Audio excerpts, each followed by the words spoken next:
Baiklah, Assalamualaikum warahmatullahi wabarakatuh. Perkenalkan, saya Sanya Ramadanus dengan NIM 1912115988 kelas 3B. Di sini saya akan mereview atau menjelaskan sedikit proposal saya, yaitu gambaran tingkat stres mahasiswa S1 Keperawatan Stikes Mercu Bakti Jaya Padang selama kuliah daring. Nah, sebelum masuk ke inti dari proposal saya, di sini saya akan menjelaskan terlebih dahulu konsep COVID-19 ini. Pengertian COVID-19 ini yaitu coronavirus adalah keluarga besar dari virus yang menyebabkan penyakit mulai dari flu biasa hingga penyakit yang lebih parah seperti MERS dan SARS. Nah, etiologi dari COVID-19 ini yaitu infeksi COVID-19 disebabkan oleh coronavirus, yaitu kelompok virus yang menginfeksi sistem pernafasan. Pada sebagian besar kasus coronavirus hanya menyebabkan infeksi pernafasan ringan sampai sedang seperti flu.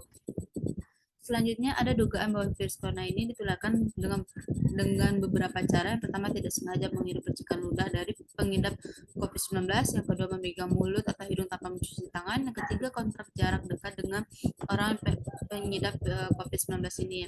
Nah, jenis-jenis coronavirus ini ada beberapa jenis. Yang pertama ada 229 NE dan N. Yang kedua ada NL63, yang ketiga ada OC43, yang keempat ada HKU1. Selanjutnya ada manifestasi klinis. Ada beberapa tanda dan gejalanya. Yang pertama ada demam, batuk kering, sesak nafas, hidung berair, sakit kepala, sakit tenggorokan, dan tidak enak badan secara keseluruhan. Selanjutnya ada patofisiologi dari COVID ini. Selanjutnya ada pemeriksaan penunjang dibagi menjadi tiga, yaitu yang pertama ada pemeriksaan laboratorium, yang kedua ada pemeriksaan diagnostik, yang ketiga ada pengambilan spesimen. Nah, selanjutnya di sini saya menjelaskan sedikit tentang konsep pembelajaran daring. Yang pertama itu pengertian pembelajaran. Yang pertama, menurut peneliti Trianto dalam Panen dan Dasapang, pembelajaran daring ini adalah aspek kegiatan yang kompleks dan tidak dapat dijelaskan sepenuhnya secara sederhana. Pembelajaran ini dapat diartikan sebagai produk interaksi berkelanjut antara pengembangan dan pengalaman hidup. Selanjutnya, karakteristik dari pembelajaran daring ini ada beberapa karakteristik dari pembelajaran daring.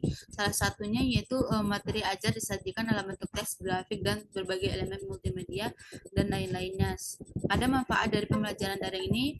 Ada beberapa manfaat dari pembelajaran daring itu, yang salah satunya yaitu meningkatkan mutu pendidikan dan pelatihan dengan memanfaatkan multimedia secara efektif dalam pembelajaran. Nah, dan adapun kelebihan dan kekurangan dari pembelajaran daring, di salah satunya dari kelebihan pembelajaran daring ini yaitu fleksibilitas waktu learning, membuat pelajar dapat menyesuaikan waktu belajar karena dapat mengakses pelajaran kapanpun sesuai dengan waktu yang diinginkan. Adapun kekurangan dari pembelajaran daring ini yaitu seperti tidak semua tempat itu tersedia fasilitas internet, jadi terganggu proses pembelajaran daring tersebut. Nah, ada ciri-ciri siswa dalam pembelajaran online bisa dilihat, yaitu yang pertama spirit belajar, kedua literasi terhadap lingkungan, yang ketiga kemampuan berkomunikasi interpersonal, dan lain-lain. Selanjutnya ada ciri-ciri guru dosen dalam pembelajaran online. Selanjutnya, nah di sini saya akan menjelaskan sedikit dari proposal saya, yaitu tentang mengenai stres. Stres adalah gangguan pada tubuh dan pikiran yang disebabkan oleh perubahan dan tuntunan kehidupan. Nah, yang kedua ada faktor yang mempengaruhi stres. Yang ada beberapa faktor yang bisa mempengaruhi stres itu, seperti ada hambatan fisik, yaitu dengan kemiskinan, kekurangan gizi, dan bencana alam.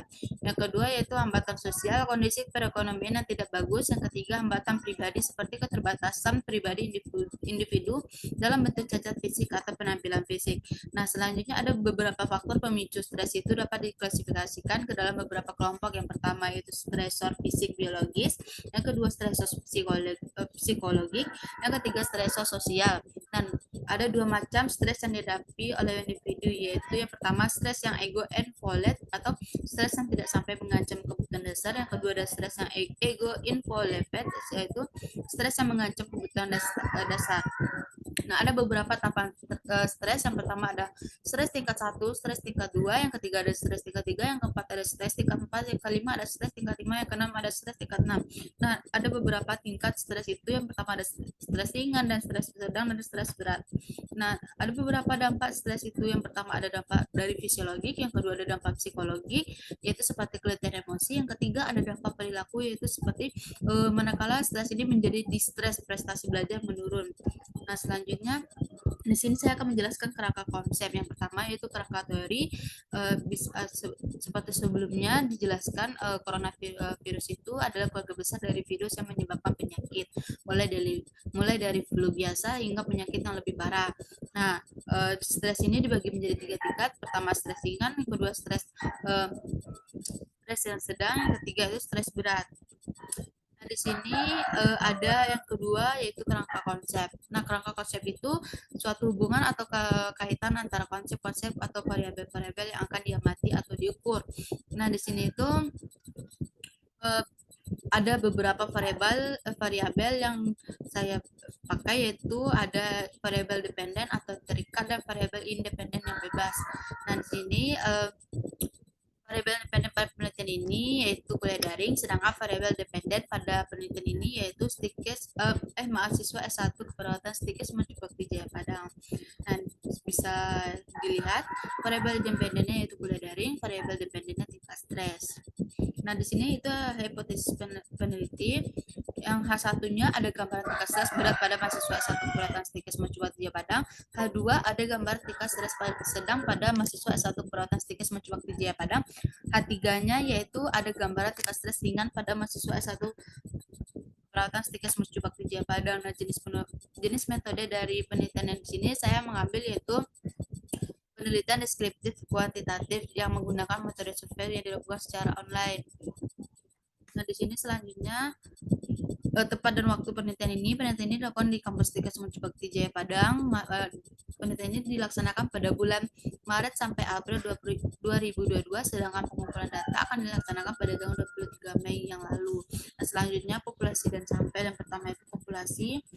Di sini saya mengambil populasi pada penelitian ini adalah mahasiswa satu keperawatan Stikes Bakti Jaya Padang tingkat 2 dan tingkat 3 dengan jumlah populasi 263 orang. Nah, sampelnya di sini saya mengambil perhitungan sampel dilakukan dengan penentuan besar sampel dengan menggunakan rumus data. Di sini ada beberapa keterangannya. Selanjutnya di sini ada perhitungan dari sampel tersebut, maka didapatkan hasil 156,33. Nah, di sini saya mengantisipasi adanya dropout, maka besar sampel ditambah 10% dari sampel sika. Nah, di sini ada beberapa penjelasan dan keterangan dari sampel itu, maka didapatkan besar sampel koreksi itu 173,33. Nah, kriteria dari pengambilan sampel ini yaitu kriteria inklusi adalah kriteria di mana subjek penelitian ini dapat mewakili dalam sampel penelitian memenuhi syarat sebagai sampel. Yang pertama yaitu mahasiswa S1 keperawatan Stikes Bakti Jaya Padang tingkat 2 dan 3. Yang kedua bersedia menjadi responden. Yang ketiga kooperatif.